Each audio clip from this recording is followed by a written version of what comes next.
Սիրելի հայրենակիցներ և գործընկերներ, այս էլ արդեն երևի 5-րդ տարին է, ամեն անգամ և քաղաքական մեծամասնությունը պարզապես պատրաստ չէ բովանդակային քննարկման և մեր բարձրացրած հարցերին չունի հոդաբաշխ պատասխան, դիմում է ցինիզմի, փողոցախոսությանը, խուժանախոսությանն ու գրեկությանը, ինչու չէ նաև սադրանքին, բայց ես ուզում եմ հիշեցնել, որ սա խորհրդարանական երկրի թիվ 1 ամբիոնն է, սա ոչ կավեինի ռազմինկա է, ոչ էլ ոզնի հանդես կամ կրակաձիլ, որտեղ գնահատվեր ձեր սրամատությունը, ուրեմն սա բովանդակային քննարկման և հարցերին պատասխան տալու ամբիոնն է, այստեղ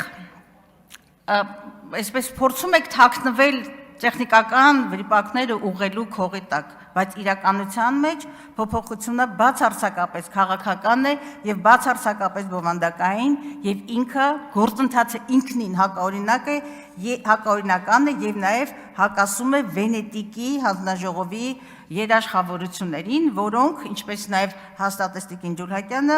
այո, հիմնարար փոփոխություններ ընտրություններից 2 ամիս առաջ այսպես թույլ չեն տալիս կամ խորհուրդ չեն տալիս։ Եվ դուք ինքներդ եք այստեղ ձեր հիմնավորման մեջ հաստատում, որ ձեր փոփոխությունները սկզբունքային են, ինչպես հիմնավորման մեջ կա,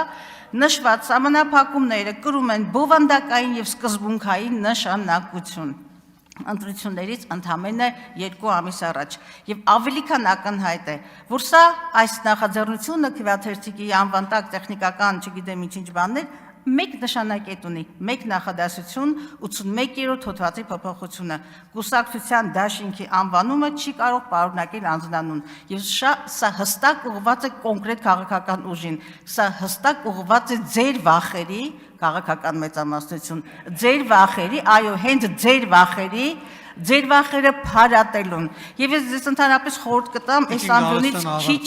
ավարտում եմ, քիչ շահարկել ժողովրդավարությունը, որտեղ այն որևէ առնչություն չունի ձեր իշխանության բովանդակության հետ։